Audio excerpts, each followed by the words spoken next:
Hello, this is Paul Chek. Welcome back to part 3 of my series titled Exploring Pornography. It's certainly been an exciting journey so far.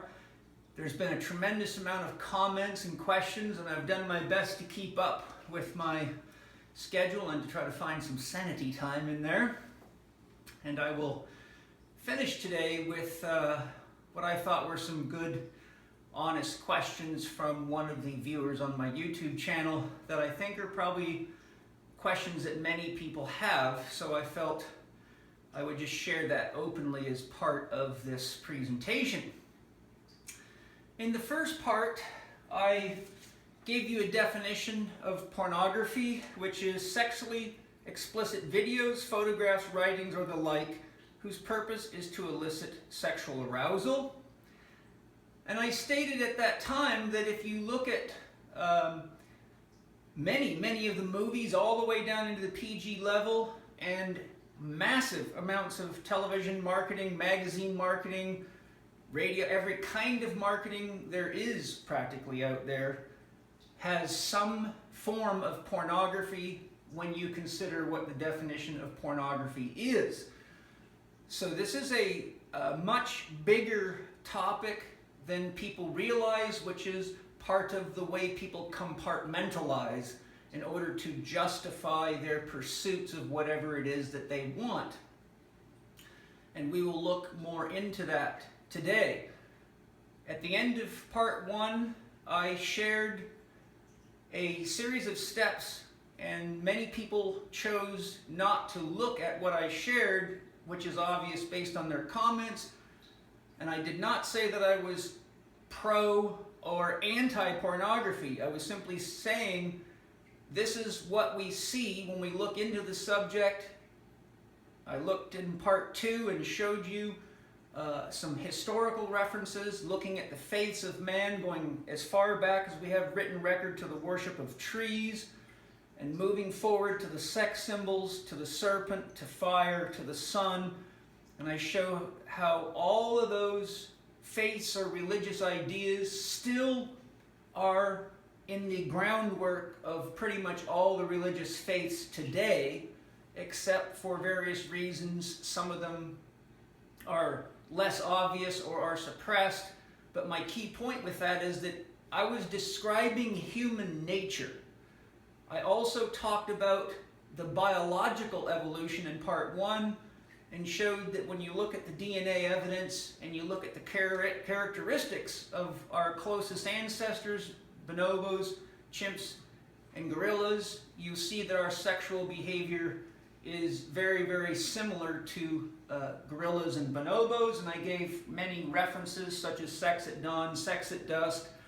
I encourage you to look at Jane Goodall's research, the research of Franz de Waal. So I want to reiterate, I'm mostly sharing what the research suggests, what history suggests, but I finished part 1 by saying you need to decide what your dream is, where you need to balance yourself, what choices you're willing to make, and what values you're willing to live. So just to be clear, I did not make a statement that says you should be using pornography or having orgiastic practices. I gave you a historical reference and suggested that these things are deep in us and that they're not things that you can deny. And what you deny is usually what we call repression, and repression creates pressure and tension that manifests as emotional armoring in the body and frequently is the source of disease. I highlighted that whenever I see people with cancer of the sex organs, they're most commonly people that were raised in the Catholic religion, which is directly related to all the taboos against sex and the body and all sorts of things. So moving forward today, I want to look at some very interesting research and give you some concepts to work with that show you how we can look at the issue of pornography as only one of many issues we could look at. Literally anything that you look at through this model is going to take on the characteristics of the viewer based on their state of the development of their own consciousness. So today I will show you what research has uncovered as a tiered developmental structure for how consciousness grows and evolves in human beings with or without a so-called religious or spiritual practice. The difference is those that have committed religious and or spiritual practices are committing to being aware of what they're choosing, and therefore with awareness you meet the prerequisite for change. So what I'm going to show you is some of the characteristics of each of the developmental stages that we go through. I'll give you some idea of the percentage of the population that's in each of these stages, and we will then look at what does pornography look like from the mindset of each of these different stages. And what you will get is a world view, not only of how consciousness grows and develops, but why people are so opinionated on it, and why there's so many problems with what is really quite natural. And then I will finish all that after I make some points by reiterating my position, and I will also talk to you about relationships, because many of the comments, and from my own experience coaching people for a long time, 32 years, pornography often gets involved in relationship entanglements where usually it's the woman that catches her boyfriend or husband looking at pornography on the web or doing it in secret, and it opens up a can of worms and leads to lots of trouble.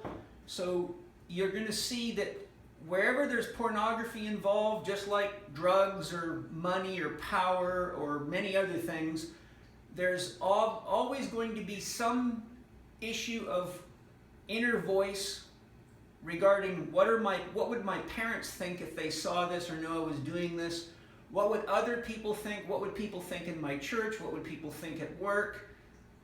And ultimately, what do I think? So you'll see that no matter which way you go as a human being, anytime you're going out of what's called the root social matrix or the consensus ideology, there's going to be challenges involved. But there are deep challenges involved in staying within the root social matrix or within the consensus, because to be in that box brings you right up against your own nature. And if you're trying to stay in a box unnaturally, then you are likely to create lots of problems for yourself. And those problems may not manifest as addiction to pornography, but they may manifest as irritable bowel problems, or high blood pressure, or leaky gut syndrome, or chronic neck pain and headaches, and any number of things. That would be called a psychosomatic illness, which is a fairly significant amount of illness, something like 60-something% based on some studies. So to begin with, let me orient you with some references for today's journey. First and foremost, my book, How to Eat, Move, and Be Healthy. I highly recommend for anyone wanting to grow spiritually to look into how to balance and heal yourself. This book gives you a very good step-by-step assessment for yourself and gives you stages of development that you can go through to get your body healthy. The first thing we've all got to do to achieve any dream is get to baseline health. If your body's unhealthy, there's no way you can have a healthy mind. Your body and your brain are one and the same, and your biochemistry has a huge influence on your emotional state and your cognitive state. I won't even bother citing research on that because there's mountains and mountains of it. So step one today is get yourself healthy, because you don't even know if you can trust your own opinions on anything if you're in a less than healthy body, because you're dealing with something that's akin to a computer with a virus in it. Now, some other resources. A very good book. I got it on audio years and years ago. It's A Brief History of Everything by Ken Wilber. this is a fantastic book because it helps you understand how the social systems we are participating in now got developed over time and what were the motives behind them when they were developed. This book helps you understand a lot of the challenges we face today with things like the greenhouse effect, diminishing resources, educational systems that produce people with advanced degrees that cannot think and function effectively, and for example can build iPhones and fly airplanes and build rockets, but don't even know how to eat properly and take care of themselves. There's another fantastic book, it's also available on audio by Ken Wilber, called A Theory of Everything, which goes into a structure similar to what I'm going to share with you today, but goes into what are called values, memes, which is what I discuss quite heavily in PPS Success Mastery Lesson 2, Self-Management, where I show you the signs of brainwashing, how it's done, how the church does it, how corporations do it, and how you can use the science to, shall we say, unwash your brain of the things that you don't want in there. This book is also available on audio. It's excellent in either form. The Vortex, The Law of Attraction Assembles All Cooperative Relationships by Esther and Jerry Hicks, The Teachings of Abraham. So this one here, particularly as it relates to relationships, and it's very, very related to the topic of pornography, not because they're speaking directly of pornography, but because they're speaking about all the relevant issues, and they do talk about intimacy and finding the right lover and family problems and raising children and everything else you can imagine. And you will see that this is a very, very mature spiritual perspective, and you could say is backed by physics or even quantum physics if you understand the law of attraction. There's also entire books on the law of attraction. Next, the structure that I'm going to present to you today. Now this is a very, very scholarly book, Streams of Wisdom, an advanced guide to integral spiritual development by Dustin DePierna, forward by Ken Wilber, Integral Religion and Spirituality Volume 1. There's 2 volumes. There's more on the way. I have the first 2. You can see these are my notes. I've studied this book very, very extensively, as I do with anything that I think is relevant. This is a deep book, so I'm sharing it with you, but if you don't have some developmental understanding of Ken Wilber and related social sciences and cognitive sciences and religion, mythology, and related sciences, this could be a bit overwhelming. A good introductory book for you would be The Integral Vision by Ken Wilber. It's an easier read, it's very visual, high quality book, and that would open the doors to understand some of these other resources for you. Ken Wilber's book, Integral Spirituality, goes through much more than I'm going to go through today, but it really gives you a roadmap, as does Dustin DePierna's book, about how consciousness grows and develops and shows you where you're at and where you can get to, and offers many insights that you can use to grow yourself so that you're more awake. I'm going to draw on Ken Wilber's book, Volume 4, from his collected works, which is, there's multiple books in here. Volume 4 includes Integral Psychology, Transformations of Consciousness, and selected essays.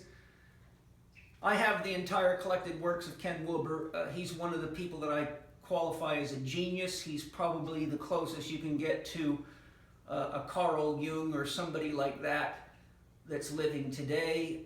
The knowledge base of this man is too outrageous to quantify, but he's done a tremendous amount of work to help human beings understand life and themselves. His writings can be quite deep. That's why I recommended Integral Vision first, but he's got some very good descriptions of some of the things we're going to talk about today, so I will refer to this book. Then I will refer to the Tao Te Ching to make a point in a little while here. There's many editions. Stephen Mitchell His edition is very good. And my favorite one is, I'm brain farting, it's Richard Wilhelm's edition. It's hard to get. So Richard Wilhelm, Tao Te Ching, I would consider that to be the most authentic of all the Tao Te Chings. I probably have 12 different authors on for the same title, so I've compared all of these different books. And Stephen Mitchell's is fantastic, but the gold standard is Richard Wilhelm if you're really interested. It's a much deeper book. Okay, so let's get started here. Today is a fun day for me. It's where I've wanted to get to, because I think whenever I talk about something controversial like masturbation or pornography, all of a sudden people come out of the woodwork and start paying attention, where if I'm talking about something that I think is important, like how you should eat or how to take care of your body doing meditation and Tai Chi, then I get little piddles and streams. So now that we've got your attention, we can use this as a great opportunity to unveil these levels of consciousness, so we can use pornography in a very, very positive light, which is what has been my intention from the beginning with all these things.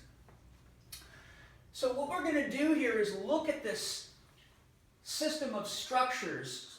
What DePerna shows here and Ken Wilber shows, and by the way, this is backed now by many scientific investigations, so this is not airy-fairy stuff. This isn't modern spirituality, foo-foo stuff. This isn't religious dogma. This is an integral scholar looking at this from a very, very skilled, open-minded perspective, and it is backed by scientific investigation. So science shows that regardless of what religion you're in, or even if you practice religion, that consciousness grows and develops in identifiable stages, and the parameters of how we relate to ourselves, to others in the world, change as we grow through these stages, and therefore our relationship to things like pornography, masturbation,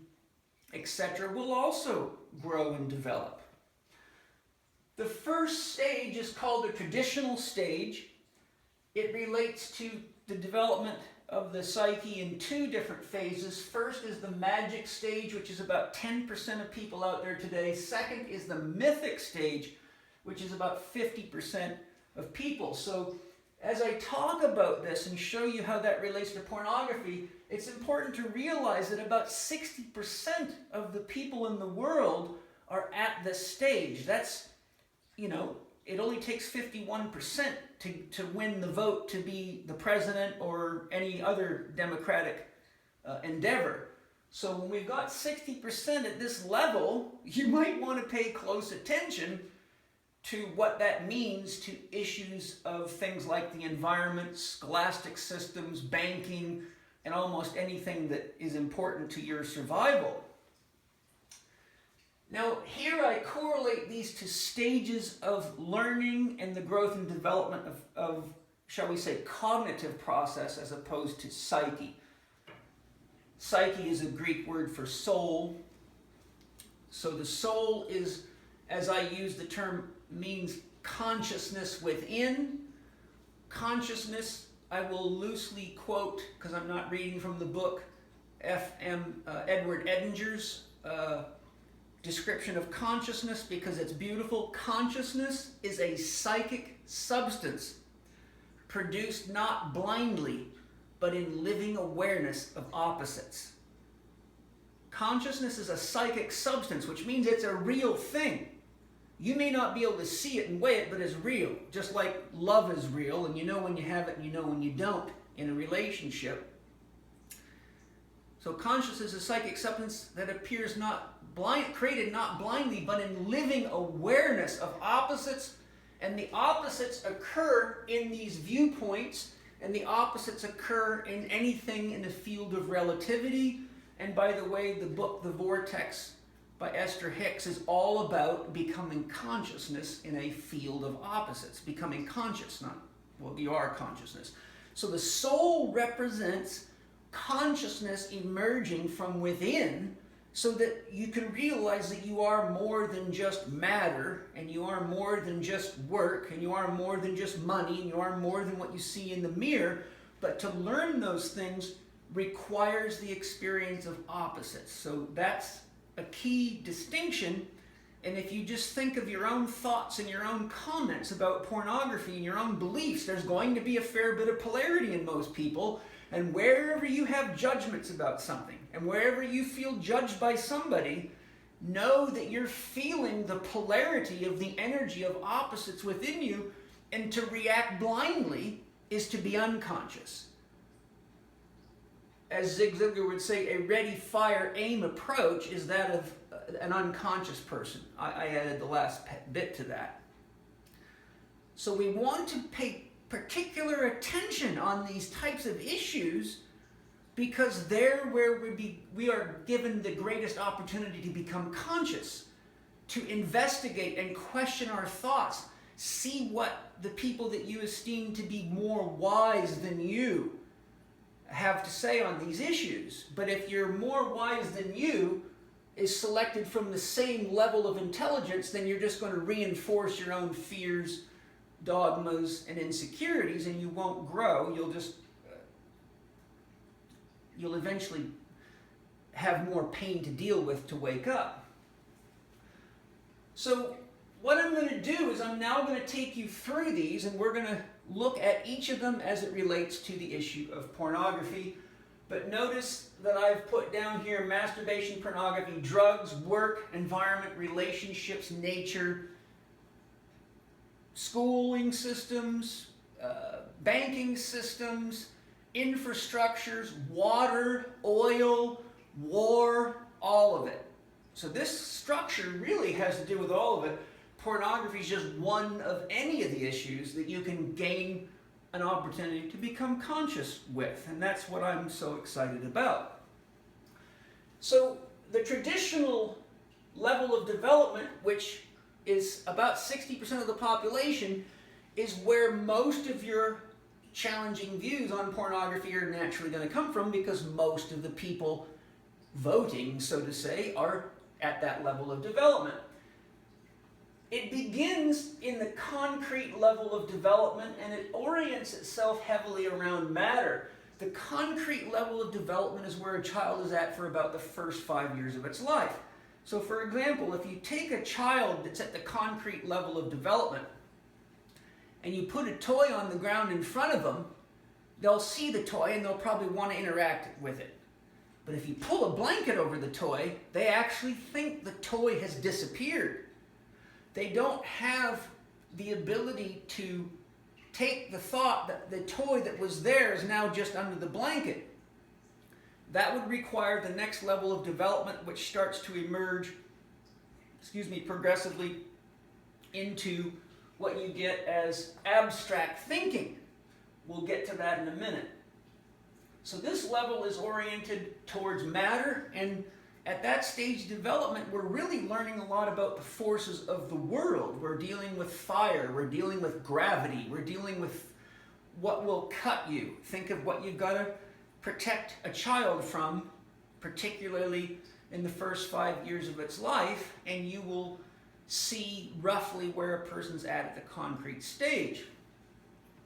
Now at the next level up, we go to the mythic, and it's concrete becoming abstract thinking. So someone with the capacity for abstract thinking, you hide the toy and they say, oh, nice try, the toy's right under the blanket. Somebody at the abstract level of thinking is capable of comprehending things like a metaphor. So you can say to a 7, 8, or 9, or 10-year-old, that man is worth his weight in gold. And they will understand that you're not actually saying that the man is made of gold. They will be able to take the metaphor that you could say Kobe Bryant is worth his weight in gold. They would say, wow, they would get that. But somebody in the concrete stage of development actually thinks that maybe he's made of gold.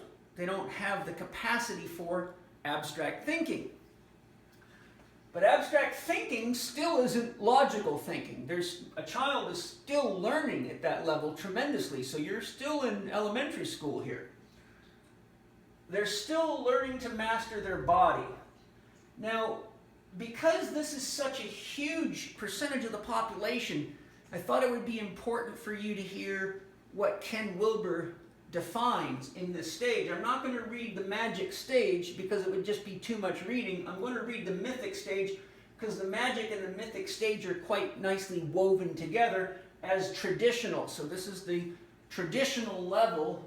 So when you're thinking of traditional, you're thinking about people that read the Bible or scriptures and the word is the word of God, and they actually take these things literally.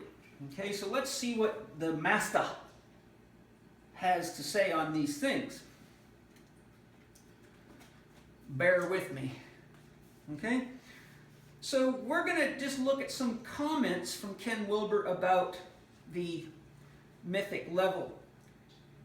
If the mythic level is not surrendered, if the mythic level is not surrendered, if it is traumatized or frustrated, the result is various types of neuroses. Speaking simplistically, fixation, disruption at the archaic level produces psychoses. At the magic level, borderline meaning borderline personality disorder, and at the mythic level, neuroses. Neuroses is an unconscious myth. It is a false and distortive story that you subconsciously tell yourself, such as, I'm no good, I'm worthless, if I do that, God will punish me. If I desire sex, I'm bad and I should feel guilt. The forces that are going to punish me for this, and so on. Neurosis is all the pain and anxiety and guilt and depression that we generate by telling ourselves false and distorted stories or myths. Let's read that again. Neurosis is all the pain and anxiety and guilt and depression that we generate by telling ourselves false and distorted stories or myths. This is why the cognitive approach to most neurosis is so effective. You find out that the stories or myths that people are telling themselves and using reason, the next higher stage, you disrupt the myths. You demonstrate that they are simply not true and that the preponderance of evidence clearly shows they are false.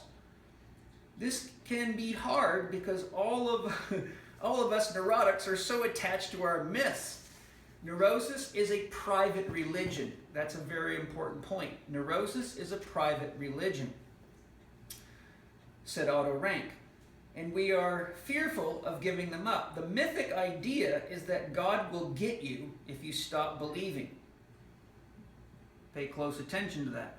The mythic idea is that God will get you if you stop believing, and what could follow that sentence, what is not only written in a book, but what you've been taught to believe as the interpretation of that book, which I will highlight very specifically when we get to the highest stage of development. What's more, if you dig deeply into most of your myths, you'll often find little leftover seeds of magic as well, which is the previous stage. You think, I hate that person, and the next day that person drops dead of a heart attack and you feel terrible. To the magic structure, a thought is the same as a deed. Magic and myth are never going to go away entirely. The point is just not to be dominated by them, because we carry each stage with us as we grow. Just like a tree grows, if you cut a tree down that's 500 years old, you'll see every ring for every year of its growth, and you can see where it had diseases, how it recovered. You can see the whole history of the tree in there. So as we grow spiritually, we don't get rid of these stages, we just learn how to put them into context. But you'll also see that as a person acquires a disease or has more and more stress in their life and becomes more and more unable to create what they want, metaphorically, the tendency is to drop backwards in stages of conscious development.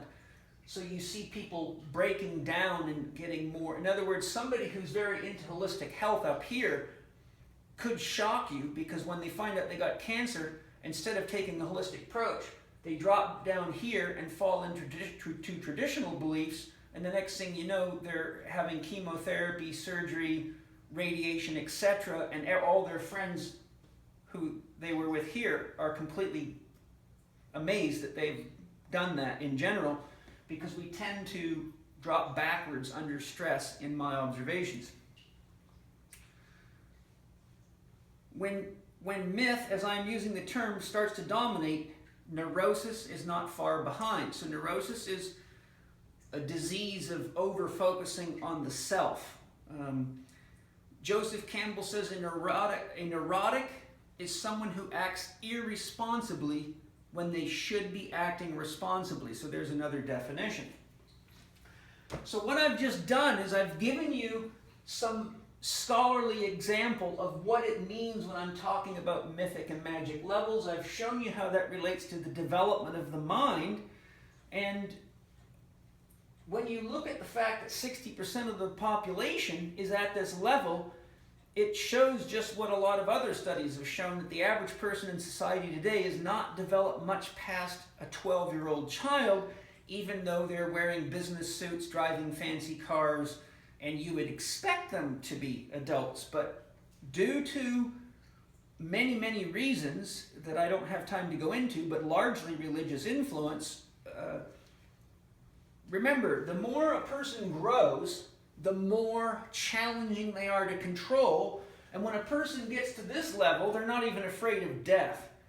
So if you look at how governments and religions and various organizations, just watch television. How many times have you seen marketing for security systems for your house telling you that in the last 72 hours, 24 people have been broken into in your neighborhood, so you need to have this security system, and the implication is you're next. So when you have people using that style of marketing and education, exciting fear in you, creating chaos, and then putting a carrot in front of your face, all of which is based on making you believe that what they're saying is true, well, when the grand majority of the world population is operating at that level, you see they're marketing to you at that level, and most people believe it. They don't even investigate to see if it's true, and this is largely what's going on with issues of sexuality, religion, and all the things we're discussing here. So now when we come over here, we see some key characteristics. So interpretation of scriptural text, because most of the biases against things like masturbation, pornography, or even the body, for God's sakes, are based on religious programming and religious ideals. And you'll see later that certain people reach such a point of exhaustion with that they flip over completely and develop, shall we say, an anti-God reaction to it. So at this level of magic and mythic, I've coupled them together as one. We have literal interpretation of the Bible and religious documents. We have superstitious convictions.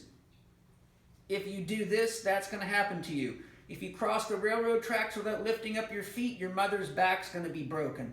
If a black cat crosses your path, you're going to die or someone's going to die. That kind of belief is still alive and well today, and if you are aware of professional sports, all you got to do is hang around a bunch of baseball players and ask them why they're wearing one purple sock, one blue sock, or why they've been wearing the same underwear for 47 games in a row, and you'll find out because, oh, I hit 3 home runs wearing these underwear and I haven't changed them since. That's superstition. That stuff goes all through sports. It's absolutist. You're either right or you're wrong. There's no in between. It's herd mentality. I have to behave in conformation with my pack or my herd. Now, isn't it interesting that there's scholarly evidence shows there's now 22 to 23,000 branches of Christianity that all claim to be Christian. So how do you get 23,000 branches of one religion unless everyone's very, very confused about what Jesus said? And since Jesus apparently never wrote anything down, we have a lot of speculation going on. But these people not only infight against each other, they don't even have the same dietary beliefs. Right, in Christianity, you've got Seventh-day Adventists, which are starch, staunch vegetarians, but then you got meat eaters, and I showed this in some of my research and my articles, Vegetarianism Inside Out, that you can see this in Buddhism, you can see it in Sikhism, you can see it all over the place. So my point here is that people are not acting for themselves. At this level, you're still a child, so there's a real high need to want to belong. Just like a child gets very nervous when its parents get too far away from it in a shopping mall or a parking lot. If a person's needing that herd for support, they start to get very nervous when they depart from the ideas of the herd, because it's as though mommy or daddy is leaving you alone. In other words, the ego is still developing, so it needs the safety and security of a surrogate family, which often becomes a church group or a religious group, especially today when the average marriage only lasts 2.5 years and we have the highest number of single-parent families ever.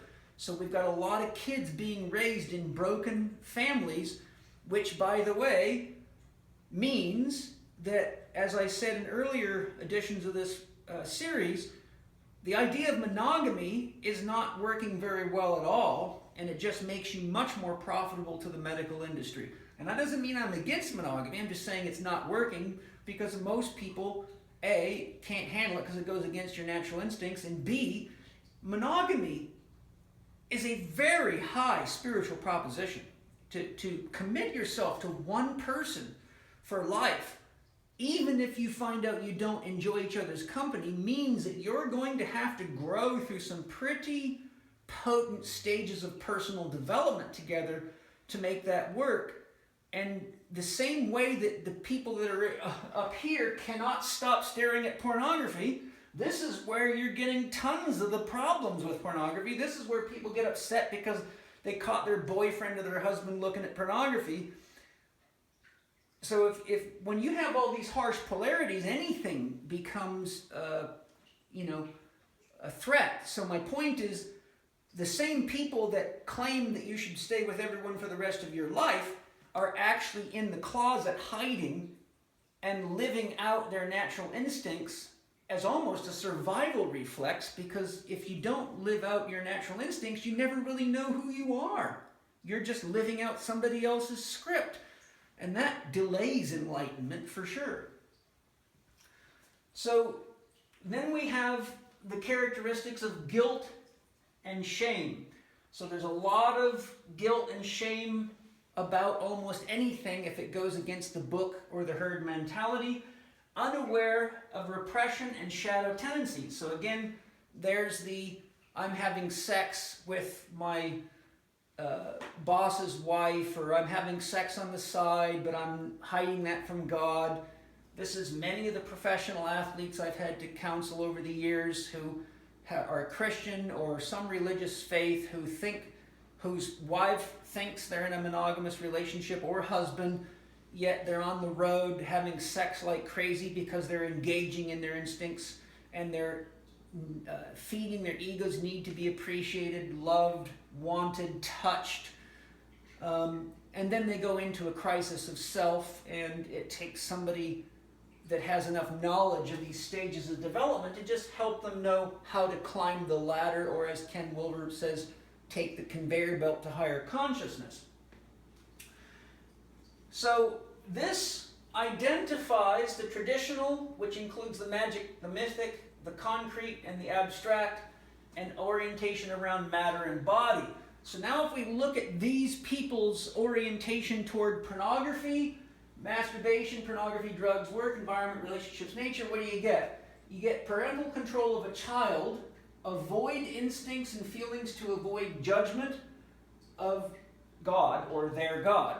So you're avoiding what's natural, you're avoiding your urge for exploration because you're worried about the judgments of God or the judgments of the herd. When you do things like pornography or masturbation or any of these other things, well, the answer is pretty simple, especially if you're a Christian. Sinners will burn in hell. They will criticize and control others, but keep the closet shut tight. So what do we see in the news all the time now? Right in the book, Sex at Dawn, it tells you the Catholic Church spends some massive amount of money. I don't know what exactly it was, but it's a truckload of money every year trying to pay off lawsuits and keep all the sex with children in the closet. And I can't tell you how many times in my professional career of coaching people, I've had to coach people out of diseases like cancer of the sex organs and many other things, and they were sexually abused, oftentimes in church schools, mostly Catholic schools, but all forms of Christian schools, and have now had to deal with tremendous pain from all of this, and they need professional help or skilled help. Okay? Now, if you're at this level, you're going to have all sorts of things that you've got swept in the closet because you're a human being. Your urge for sex, your urge for freedom, your urge for creativity are far stronger than anybody can deal with in a Sunday school lesson. So I want to point out, as a therapist, and Ken Wilber states this beautifully in his teachings, there's a real issue here, and I want you to look carefully into yourself. The bigger the gap between the story you tell other people around you and the story you tell yourself on the inside, the greater the likelihood of fatigue, illness, neurosis, and disease. The greater the gap between the story you tell other people about your sex life, your use of drugs, recreational drugs, money, whatever it is, and what you're telling yourself, the greater the likelihood of fatigue, illness, neurosis, and disease.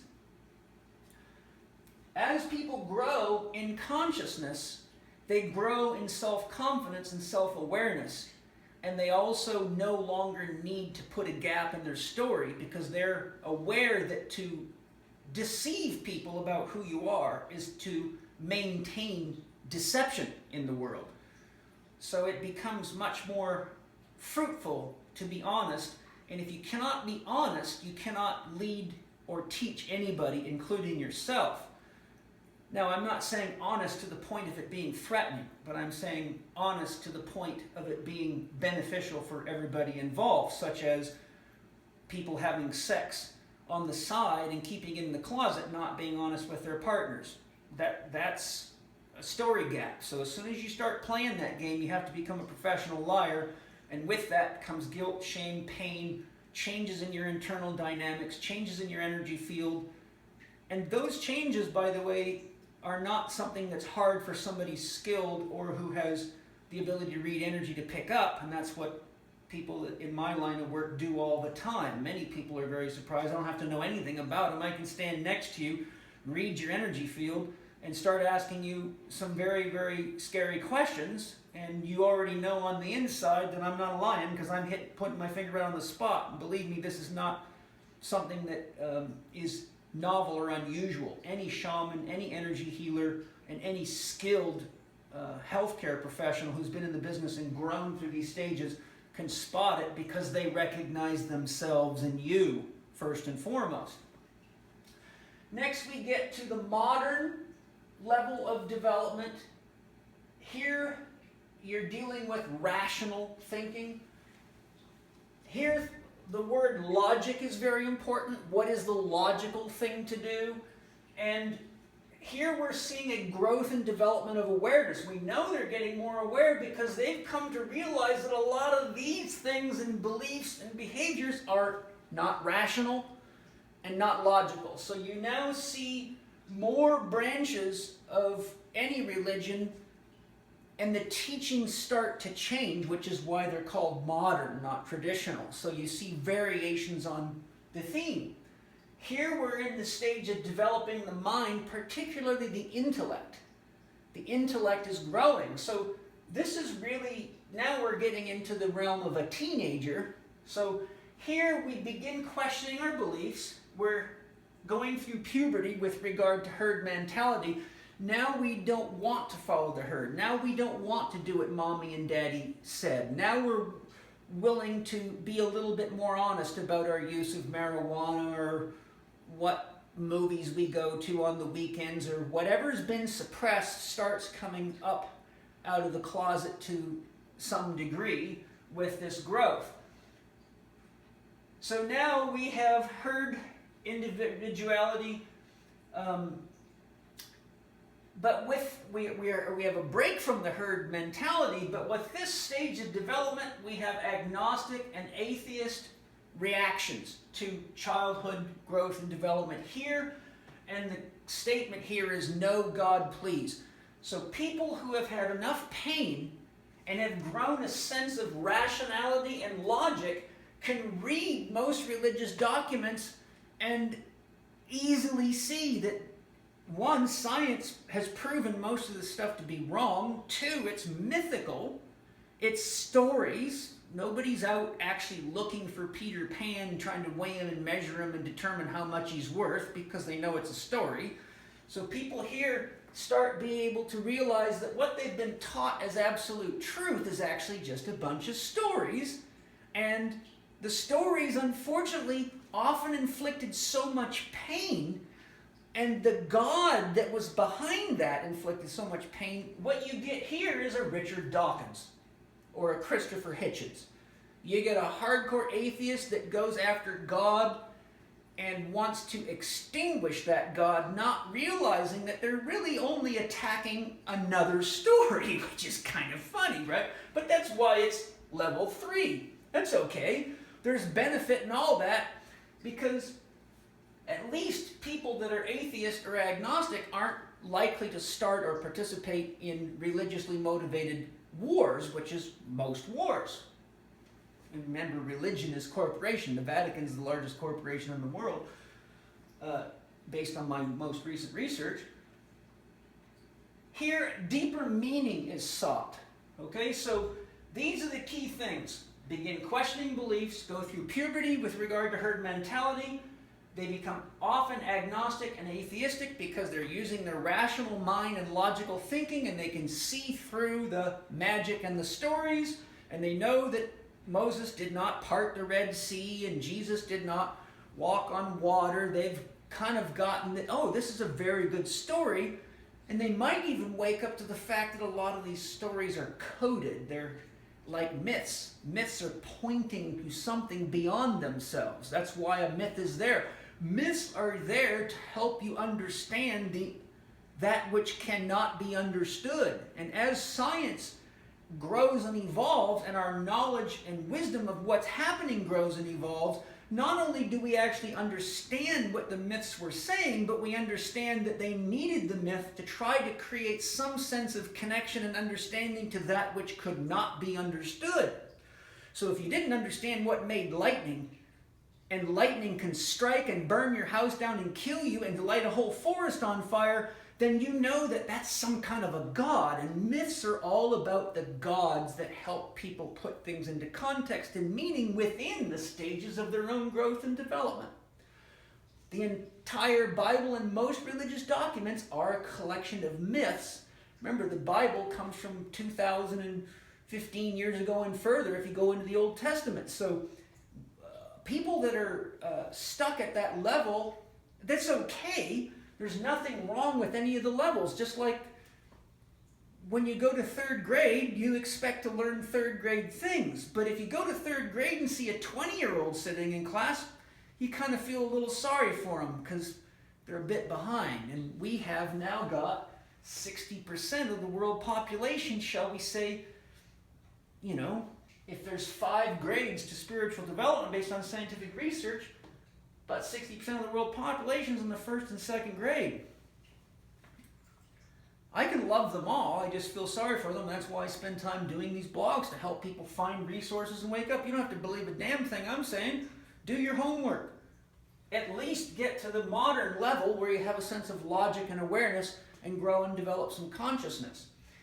So then we go to here and we look at how they approach issues of pornography and things like masturbation. If I'm horny and I want to play, maybe God does too. Or who gives a shit about what God wants might be the atheistic approach. It might just be I'm horny and I want to make love, and whatever their belief is, that's what's behind it. At least I'm happy, but I feel afraid to be honest with others. So you see the carryover from their childhood development. At least I'm happy. I'll go have some orgiastic behaviors, some wild sex on the side, a little recreational drugs, but I have to be really careful about what I tell others, because the others will be the people who they have departed from, i.e. family, group, herd. Okay? So play, but not too loudly. So they're sort of in the middle land there, which is fine. It's fantastic, actually. Next we get to postmodern. So notice I didn't put a percentage in the modern because people are in transition. You can't really fix people directly in any one stage. They're all moving. Those in the mythic are working towards magic, magic toward rational, etc. So here we have a buffer zone, and these were the only statistics I could find, but I've listened to enough and read enough Ken Wilber's teachings to know that he's mentioned several times that these are kind of dynamics. These are not statics. So when we get to postmodern, we're now at the pluralistic. That's about 20% of the population. It's at this level, they're capable of dealing with the rational and the irrational, or they're capable of engaging a paradox. Here, people don't do well with paradox. If God loves me, then why does God let children die of diseases? And why does God let all these wars happen? So there you see they can't deal with a paradox, even though it's written right in their religious documents. For example, Isaiah 45:7, in paraphrase, King James Bible, I, the Lord, create light and dark. I create good and evil. I, the Lord, do all these things. But what the research shows is that people at these lower levels are fairly blind to what is obvious to people at the higher levels. So you can point it right out in their own book, and until they're ready, they don't hear it. Because, you know, look, there's still adults that don't want to stop believing in the tooth fairy, and they don't want to stop believing in Santa Claus. That's just the way life is. Not everybody grows and develops at the same pace. So here we're dealing with the ability to handle paradoxes, but at this level, the postmodern, people are starting to entertain that what's rational isn't all that's there. What's obvious isn't all that's there. And what's irrational is what is the foundation for the rational. So the irrational is the foundation for rational. You couldn't know what rational was unless you knew what irrational is. But think of what life is like. You go to work, you put 40 hours to 60 hours worth of work in a week. Do you want to come home and be rational? Do you want to come home and study more? Do you want to come home and work more? Or do you want to sit down with your friends, drink a few drinks, dance a little dance, make a little love, and get down tonight?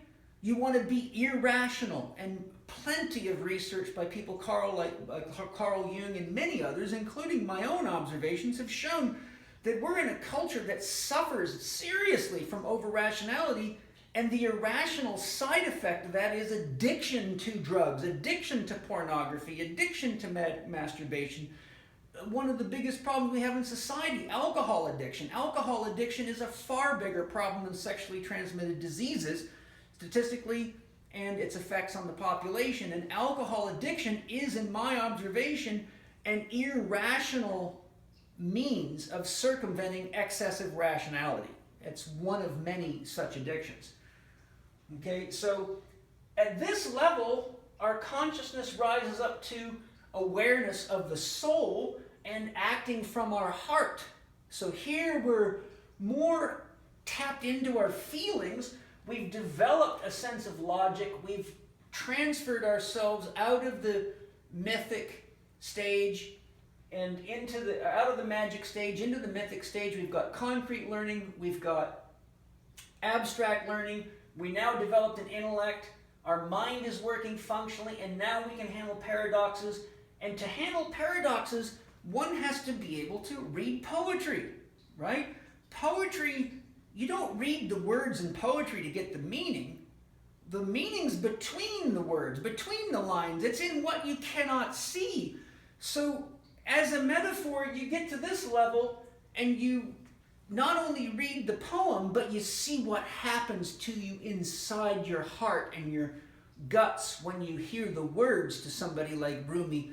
Hearing the words and feeling it can split you wide open as long as you don't have a head that's on constant defense because my God doesn't talk that way, or those types of things. So here, black or white becomes black and white, or shades of gray, encompassing paradoxes. Personal spiritual quest for connection and meaning. Sorry, I can't read my own writing. So here at this level of postmodern, we have a personal spiritual quest for connection and meaning. And the first place you have to get connection and meaning for it to have any real value is within yourself. So here there's a much deeper level of questioning your own thoughts and not believing stuff just because it was said by some expert or written in a book. Here the symbol is taken literally, and it is believed to be the Word of God, which means God has a pen in his hand and writes, and God is a watchmaker and all that other kind of stuff, which is fine, more kid stories.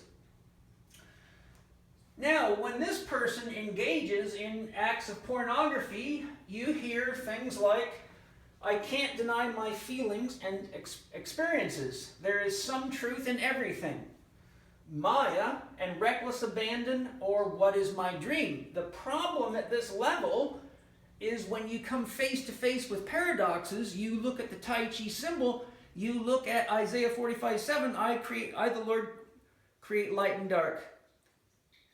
I forgot it. I create light and dark, I the Lord do all things. I the Lord create light and dark, I create good and evil, I the Lord do all these things. There's a paradox. So if you can't handle that, you're going to have a challenge. But one of the things that comes out of dealing with paradoxes is you find everything equals nothing. There's good in everything, there's bad in everything. Zero. God loves me, God doesn't love any individual, God loves every individual. Zero. So you keep playing the game. Now if you study Eastern mythology and religion, such as various sects of Hinduism, then you get to the concept called Maya, which means that it's all an illusion. And then you could even take that a step further and go to Stephen Hawking, a staunch atheist who says there is no such thing as God. Everything in the world comes from zero, or with the 0-point field, but misses the point. That's God's biggest trick, to not be there, yet be there. So the point is a person at this level runs into challenges because they can start to justify any and all behaviors because they believe it's all an illusion. Why? Because all these riddles almost always equal zero. When you start holding the positives up against the negatives, they cancel each other out. And that takes a fair bit of brain power to deal with at a deep level, because you can get to a point where if you do believe in God, it seems as though God doesn't give a shit about anything. It feels as though God is meaningless. So there's a bit of a dark night of the soul that a person can go through there. And there's many people that live that way. And these people, by the way, can use this sort of nothing matters, it's all Maya, to make an excuse to overindulge in sex, overindulge in drugs, overspend, tear the environment apart in some ways because they think it's all an illusion anyhow. So there is challenges at every one of these stages. Okay? So now we're at the 5th stage. There's only 2 to 5% of the world population at this stage of development. But if you look in the book, The Vortex, Abraham, Esther Hicks, channeling Abraham, and don't be fooled by the channeling thing, this is seriously good stuff, says that she says in here that one person who is truly aligned with themselves, with their center, with their vortex, is more power than millions of people that are out of alignment or chaotic. So one ordered being has more creative power than potentially millions of people in a state of chaos or who are, shall we say, out of control. They can't organize their creative energy. So even though there's only 2 to 5%, the 2 to 5% that are at that level actually do have a lot of creative ability. And these people could be yogis meditating in caves and acting energetically to create harmony. That's another story. But once you understand how energetics work, how energy moves, and what a powerful person is capable of doing, then you know that one person can change the world. And so the problem is that people up here in particular, more so the first and second stage, somewhat the third, ignore the people down here. So here you could put someone like Thich Nhat Hanh or Eckhart Tolle, people like that. But many of those people are completely ignored by people up here because they're the Antichrist at that level. Okay, so integral, they're at the integral level, all plus intuition. So they have all of these things in them, plus now they not only understand their different stages of development, they not only understand the concrete, the abstract, they have an intellectual mind, they can comprehend the rational and the irrational, but now they reach for intuition, and people at this level wouldn't be at this level if they didn't use all 4 points on Jung's consciousness compass. Jung did a very nice job of showing that for us to reach our capacity in any minute, or any moment in consciousness, we have to have thinking balanced with feeling, sensation balanced with intuition. So a person who gets to this level has had to explore their thinking, their feeling, their bodily sensations, and their intuitions. If you don't explore yourself, you won't know yourself. If you don't feel into yourself because you've repressed too much in the junk trunk, you don't want to be with yourself, and you need drugs to take the pain away. If you have too many drugs in the system and your body's not healthy, you cannot trust that your sensations are authentic because you're really a sick person. And so your intuition is another issue because your intuition comes through your body. So if your body and your biochemistry are screwed up, it's like having a damaged radio set and you're not going to hear what's on the radio very well. And remember, intuition is about making invisible connections to things, but intuition is context dependent. If you were to see something that you had no context for, you would not even know you had seen it. If you study books on shamanism, for example, they talk about when people like Christopher Columbus were approaching islands with natives on the islands, that a lot of the natives did not even see the ships, the biggest ships they would have ever seen in their entire life. They couldn't even see them. And often the only person that saw them was the shaman, and the shaman had to come get them off the beaches and get them away until the shaman figured out what was going on, or the medicine man, or the chief. Why? Because they had no context for a ship that big. They probably thought it was an island and couldn't comprehend that it was moving toward them. So your intuition cannot work beyond your mental and consciousness growth and development, because each of these stages we progresses through gives us a larger context within which we can intuit effectively. So someone with a broad amount of knowledge can intuit much more effectively than somebody with very narrow focused knowledge. If you're studying nuclear physics, your intuitions might be much better than the average person's on issues of nuclear physics. But a well-educated, spiritually evolved housewife would have much more powerful global intuitive access than somebody with overly pointed intuition. So here we're aligning with spirit. Spirit is that which moves matter. So someone who's orienting themselves towards spirit has reached the point where the show of matter isn't really that interesting to them. They're asking the deeper questions. What moves the planets and stars? What makes our heart beat? What makes us breathe? What makes us want to love each other?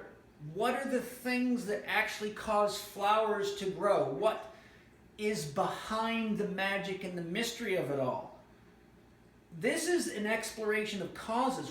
Even what causes me to have the opinions I do? What causes me to have the fears that I do?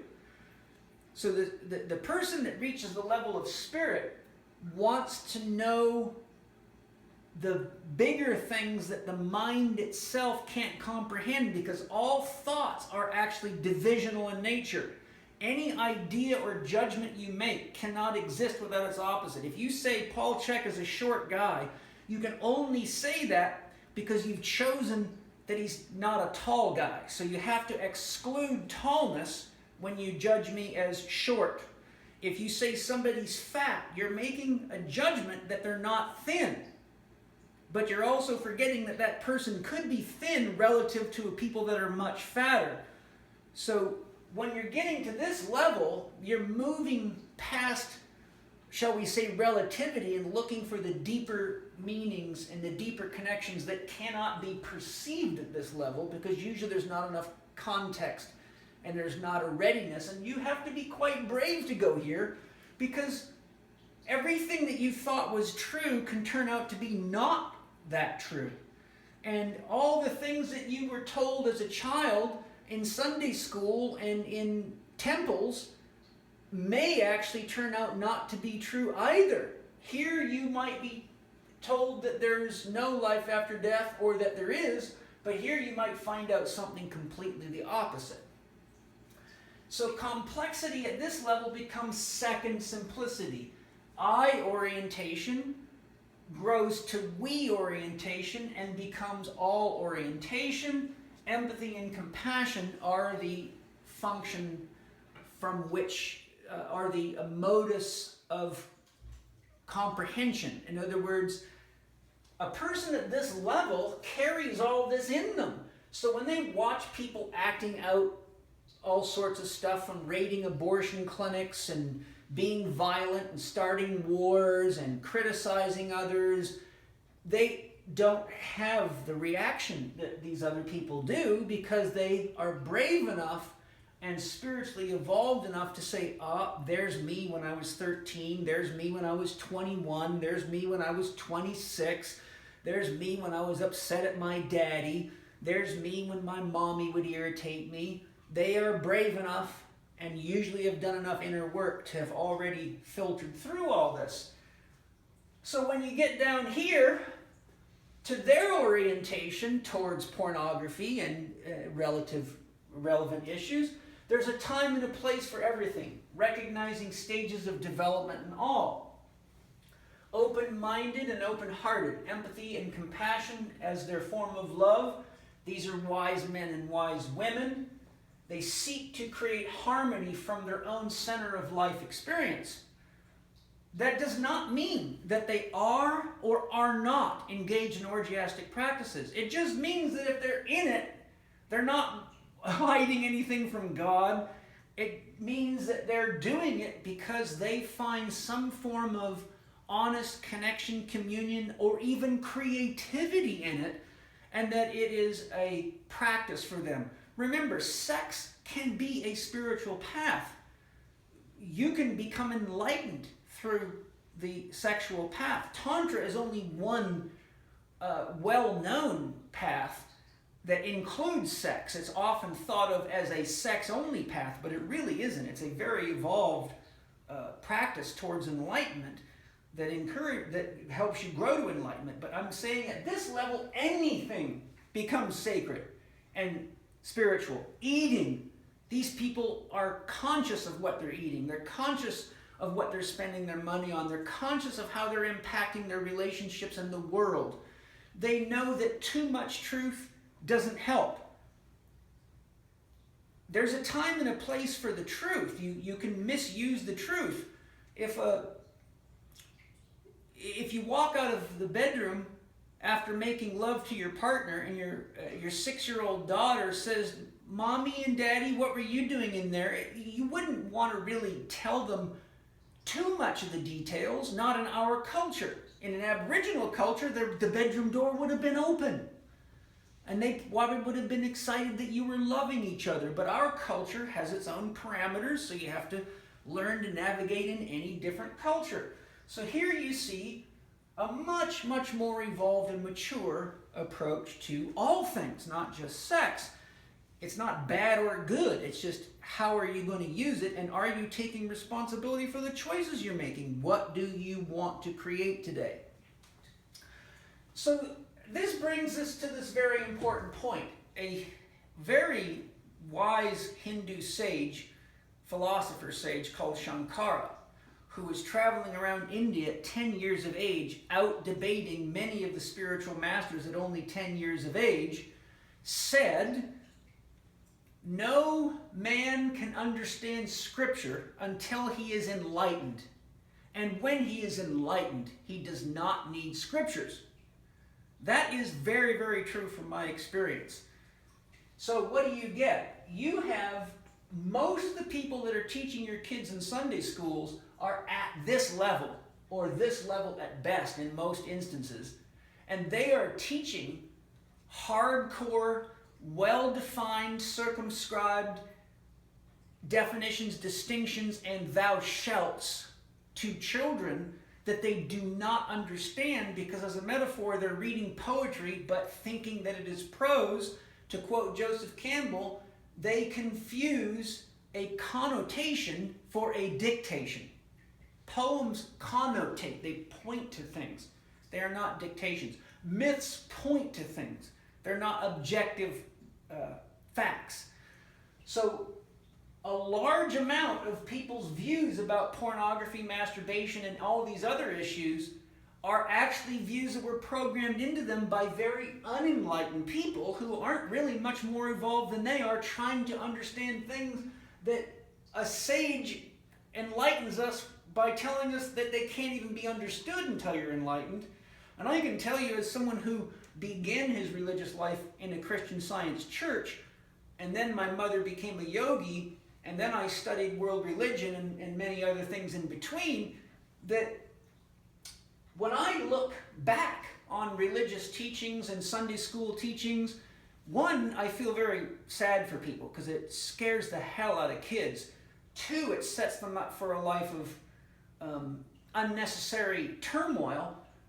But three, you can also see how all this stuff creates polarity and pain, which gives us a greater chance of being conscious, because we can feel the polarities even when we can't see them, so to speak. So if we get stuck in any one of these levels, we can create problems. We're at a time now where the number of people stuck at this level are actually dealing with the environment with the same kind of disdain that they're dealing with pornography, masturbation, and they're stuffing their own pain and continuing to abuse and overconsume and have a background belief that the world doesn't matter anyhow, because when Jesus comes, we're all going to go to heaven and the sinners will be burned in hell. So the earth is just kind of like a way station for them. So you get too many people thinking this way when you're in a time of an environmental tipping point with chemicals in the environment, with the destruction of the environment, the removal of topsoil, the diminishing of organic farming, and the list goes on and on. And you can get into a situation where these people down here at section levels 4 and 5 don't have enough influence to tip the scales, and then all we can do is go for the ride with everybody and hold hands while we watch the planet get destroyed, which is a deeper issue than pornography for sure, but it's the same belief system stuck in behind. So now, as we kind of conclude, I wanted to say, remember, when it's pornography, it's important to distinguish what is it that's hungry. Is it your body that's hungry for affection and connection, or is it your mind? If it's your body, then sex will be satiating and you'll feel satisfied for a reasonable period of time.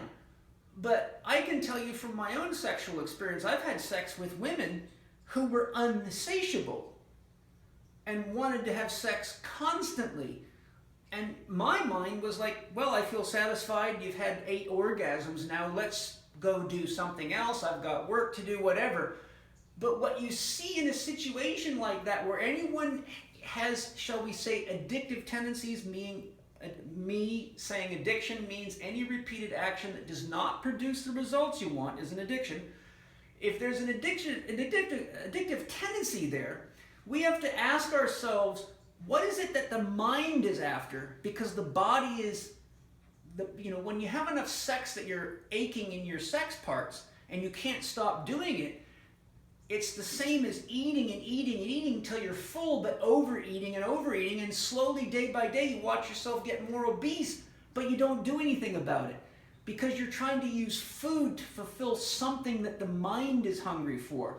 So part of the spiritual quest is getting deep enough inside of ourselves to learn which part of ourselves need to be fed. In my holistic lifestyle coach training, where I teach you a lot about this kind of stuff so you can really master yourself and help people, I remind you that the body feeds on foods, the emotional body feeds on emotions, and the mind feeds on thoughts. So if you give your body lousy food, you get an unhealthy body. If you feed on lousy emotions and hang around with people that are too caught in stories and torturing each other, then your emotional body gets sick. If you don't get past the ability to understand that things written on paper are just connotations, not dictations, then your mind stays sick.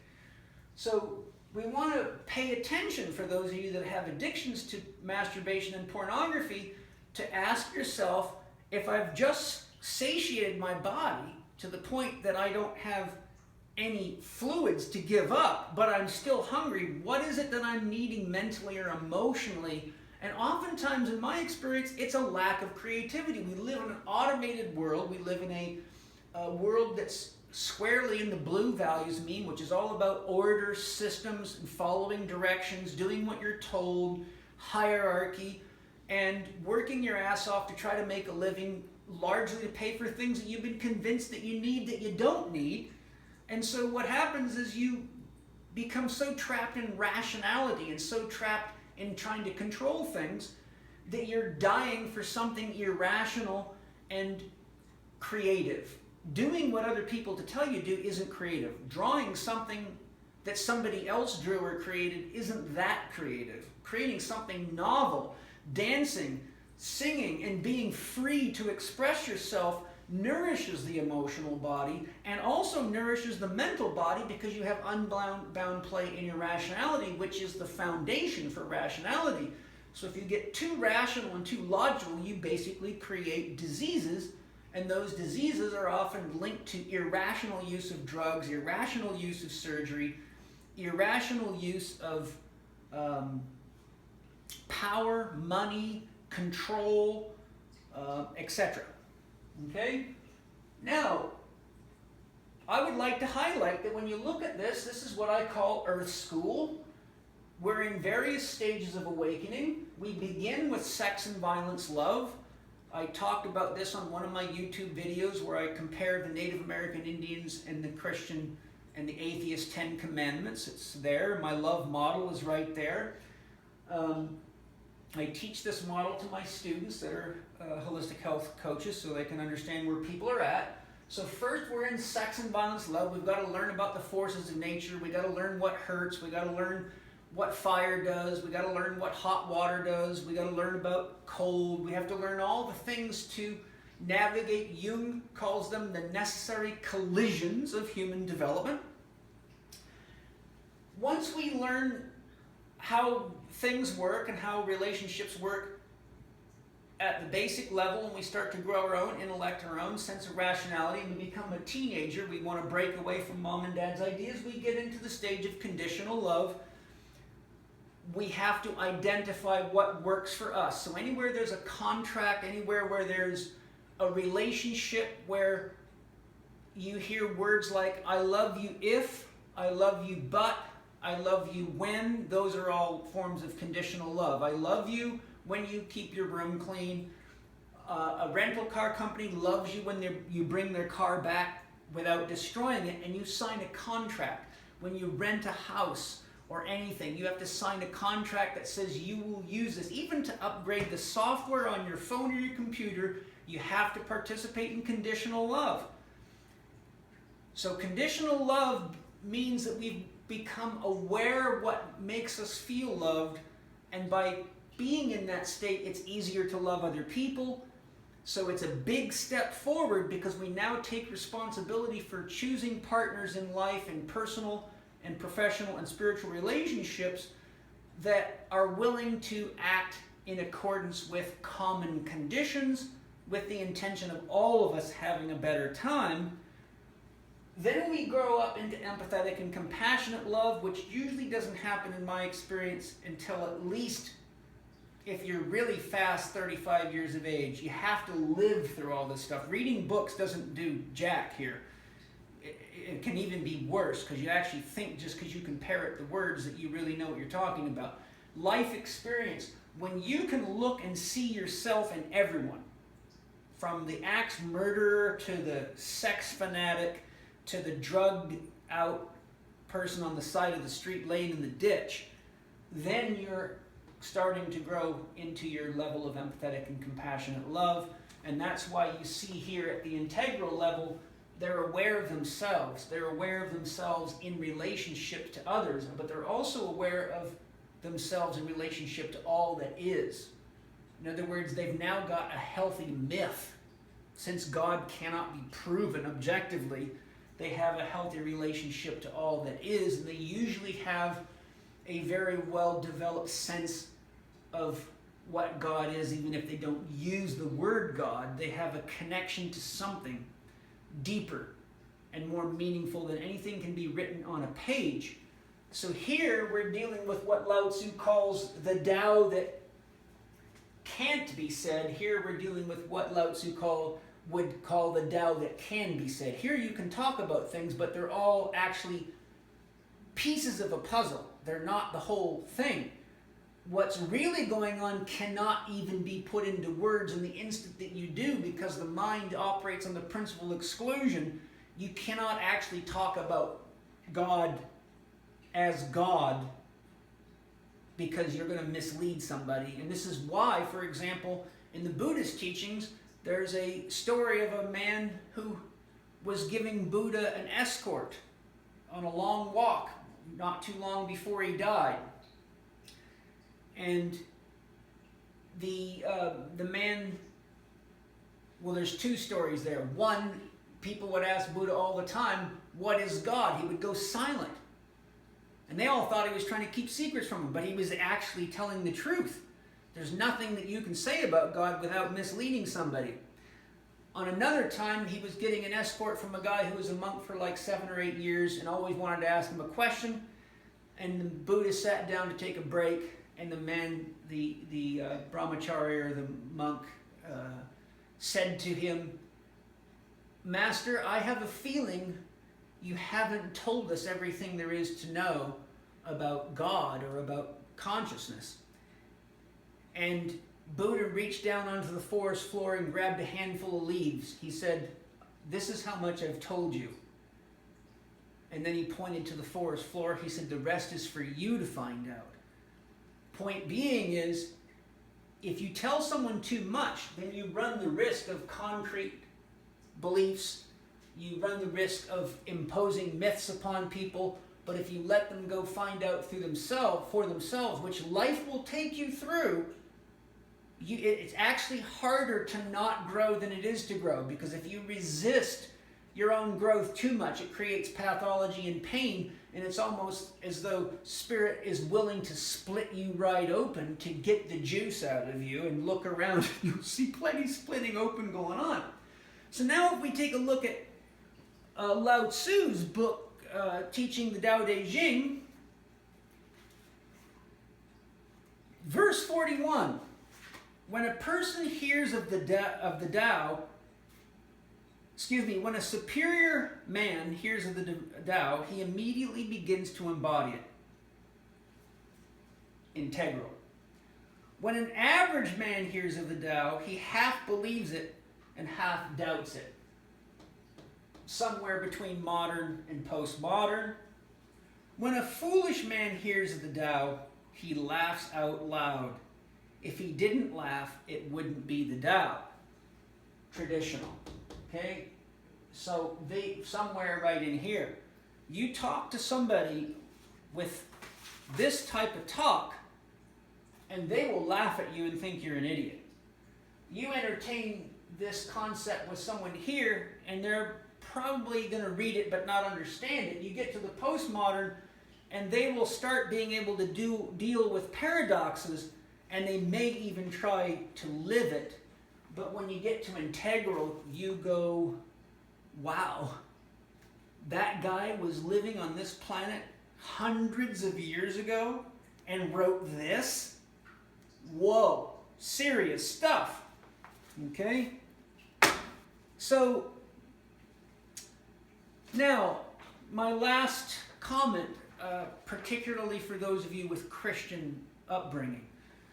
Saint Bernard is somebody who was very, very powerful, like Meister Eckhart and some of the other Christian saints, Saint Hildegard. I've studied a lot of these people, so I'm very familiar with Christian ideology. But I want you to know that every world religion has a branch of mysticism. So the mystical branch of Islam is Sufism, and at the one of the key figures in that is Rumi. If you want to do yourself a big favor, get Coleman Barks' book. I think it's Rumi for the Day, or a poem a day, or something like that. It's 365 days. But in each of the mystical branches, so you have mystical Christianity. So you've got people like the Rosicrucians and Rudolf Steiner, who are just way, way, way beyond this. You've got the Kabbalah, which is the mystical branch of Islam. There's mystical branches in all these. There's mystical branches of Taoism, mystical branches of Buddhism. So in each one of these, we had the seers and the people that were more evolved, but often they had to hide so they didn't get killed. And people like St. Bernard put themselves at great risk telling this kind of stuff to people. So here is my most important comment for Christians from a Christian saint. For my part, I think the chief reason which prompted the invisible God to become visible in the flesh and to hold converse with men was to lead carnal men who were only able to love carnally to the healthful love of his flesh, and afterwards, little by little, to spiritual love. That's a Christian saint. Let's hear that one more time. For my part, I think the chief reason which prompted the invisible God to become visible in the flesh and to hold converse with men was to lead carnal men, which means body, flesh, who are only able to love carnally, the flesh, to healthful love of his flesh, and afterwards, little by little, to spiritual love.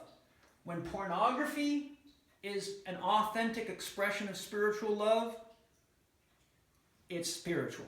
When masturbation is loving yourself and nurturing yourself, it's spiritual. When you're paying attention to your heart and you're paying attention to your dream and what you really want to share with other people, then you're probably doing something a lot better than if you're not. And there's no escaping the polarities of life.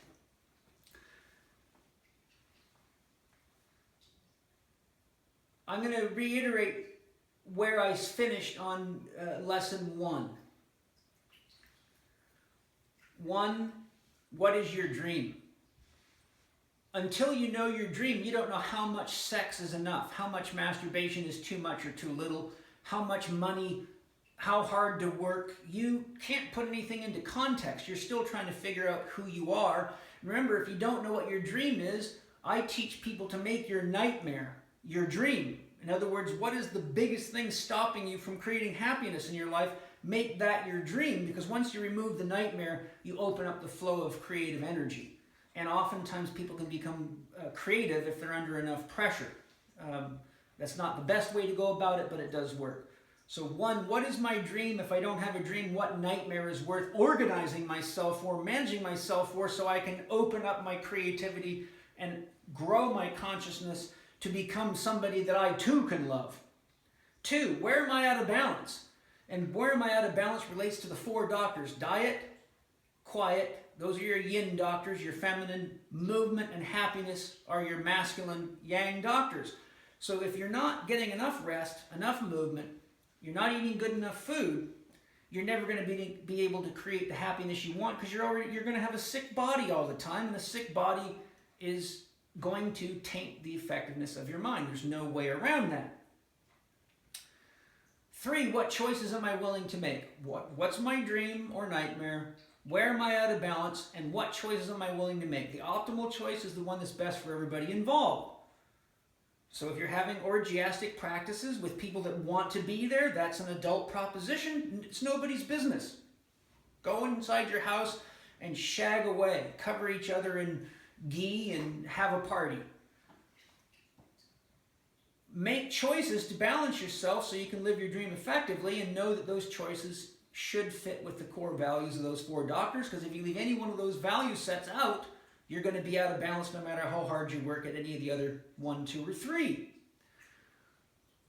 A lot of problems are caused in relationships with issues of masturbation, pornography, and many of the other things we've been studying. So it's very common for people in these lower levels of consciousness development to blame everybody else for their problems, and that's not healthy. So when you get down to this issue, you want to remember that all relationships give us 4 basic options with which to grow in. So if you're challenged with your relationship with your parents, if you're challenged with your relationship with your partner, if someone thinks you're abusing pornography or masturbation or any of that, all relationships boil down to 4 options. Work on yourself. Grow yourself. 2, work on the relationship. You can do 1 and 2 together, but to work on the relationship means you stop blaming your partner for all your problems or your parents for all your problems, and you work on the relationship. How can I love my partner better and be more in harmony with my partner? So PPS lesson 1 and 2 are very helpful for that, as I show you how to do a lot of these things. So work on yourself. 2, work on the relationship. Where can you make sacrifices that you're willing to make honestly and openly for the betterment of the relationship? 3, do nothing. And know that if you look into the crystal ball and say, what will my life be like in a year? It'll be exactly like it is now. 3 years, just like it is now. 5 years, just like it is now. So whatever pains you got and dislikes you have and frustrations you have, option 3, do nothing, means that's what the rest of your life is going to look like. If you're happy with that, do nothing. 4, get out of the relationship and know that the longer you stay in a relationship with someone you don't want to be in a relationship with, the more you are keeping that person from ever finding someone who's more compatible to love that person the way they need to be loved and want to be loved. So you're actually damaging 2 people at that point by prolonging this, because you're too insecure to go off and be alone. And instead of just complaining about how bad your partner is or all the time they spend playing on pornography and all that stuff, you could be honest and say, I don't think this is going to work for us. If you've tried to work on yourself and you've tried to work on the relationship and that hasn't worked, then it's time to set them free. As the old song says, if you love them, let them know, and if you don't, let them go. And that's fairly simple. Now, I'm going to finish with some questions. A man wrote into me, I think it's a man, you can never tell because people fake their identities on the web so much. The questioner was webinar attack. I don't have time to go through all of this, so I'm going to go through some of the key things. He says, just let's cut down to some hardcore truth, and I swear this is a very serious question I'm about to ask you, since you say that monogamy is not a desirable trait and possibly unnatural. And that's not what I was saying. I was simply saying that it is unnatural based on our evolutionary history, and if it works for you, that's fantastic, but when I quoted the statistics, it was obvious that it isn't working for most people, since the average person gets married 3 times in their lifetime, and the average marriage only lasts 2.5 years, including all branches of Christianity. So hypothetically, would you be willing to share your significant other with any other man on this channel? I bet you in a second that you would stand up and shout in your relationship's defense. But of course not, ... Well, look, this is a false premise, and this is what happens when your, thinking is down here. So that's not a criticism. That's, you can't criticize a child for being 12 or a teenager for being 16. If my wife, either one of them, I have two of them, wanted to have sex with another man, I would be very open to that. First, I would want to ask them, is it something that I'm not giving you? In other words, am I not fulfilling you adequately, intimately, or in some way that's making you want to get something somewhere else? I.e., should we be working on the relationship? Or is it that you're just wanting to have an exploration and enjoy that? If any of my partners wanted to do that, I would certainly give that to them. And any time that you stop somebody from doing that, you turn them into an object of control, and the ego radically resists being controlled. So the answer is, I would have that discussion, and I would do what was within my capacity to do to love my partners so that they felt loved by me. And I would also see as an opportunity to grow myself as a man and not turn people into objects.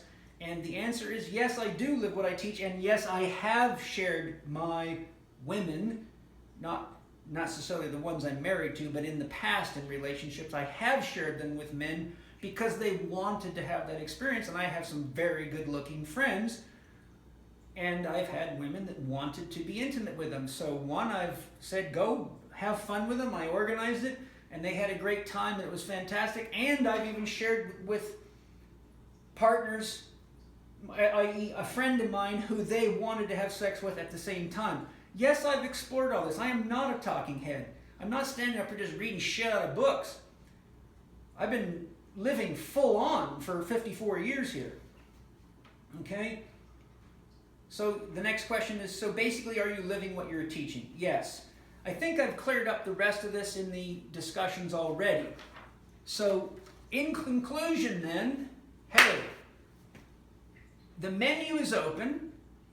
Don't beat yourself up. Be honest. Look into yourself. Remember to think, feel, sense, and use your intuition, but no, you can't do it if your body's not healthy. So if you're unhealthy and you don't feel good, you don't have creative life force energy, and you have to hide in the closet to look at pornography, and you got to keep secrets from your lovers, then the best thing you can do before you address any of that deep stuff or change your religion is get yourself healthy. My book, How to Eat, Move, and Be Healthy, is a first step. Know that human beings are the most creative creatures on the planet, and that every step of the way you go into health and vitality, you will naturally become more creative in your relationships. You'll become more intelligent in your use of sex, drugs, money, pornography, power. You'll be more aware of the environment. And if we all just do that together, get healthy, then the world has a fighting chance of surviving the belief systems and the dogmas and the traumas that we inflict upon each other and the planet in the childhood stage. The difference is now these children have missiles. Now these children have enough power to really do damage. And now these children abuse science, and now these children abuse medicine, and now they sell you all sorts of things that you really don't need. What you really do need is to learn how to eat, move, and be healthy. So thanks for joining me. I've totally enjoyed this series.